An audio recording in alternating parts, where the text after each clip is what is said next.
Den første opgave handler om brydningsloven og spejlingsloven. Derfor skal jeg nok sige noget om brydningsloven, altså spejlingsloven.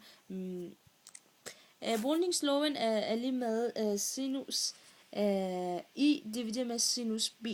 Derfor har jeg målt to forskellige indfaldsvinkel, altså brydningsvinkel, for at vise, at brydningsloven giver altid en konstant tal, lige meget at indfaldsvinklen eller brydningsvinklen er forskellig.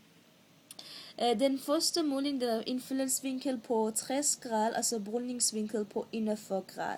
Den her er formlet, altså det giver, det var sinus 60 divideret med sinus 41, det giver 0,866 divideret med 0,656, altså det har givet lige med 1,32.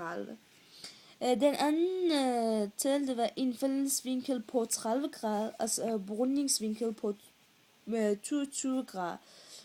Har jeg brugt en gang til den her formel.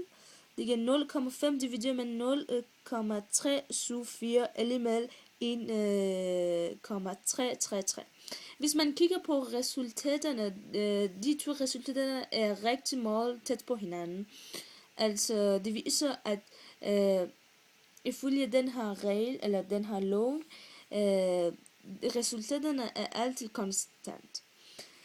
Og den anden del af den første opgave, det skal jeg nok sige noget om spejlingsloven. Spejlingsloven vil sige, at indfaldsvinklen er lige med spejlingsvinkel. Altså spejlingsvinkel er tilbagekastet bølge dannet som vinkel med den reflekterede flade som den indkommende bølge. For eksempel sinus 30, altså divideret med sinus 30 er lige med 0,5 divideret med 0,5, det giver 1. Altså hvis det var sinus 45 grader, altså sinus 45 divideret med sinus 45, det giver igen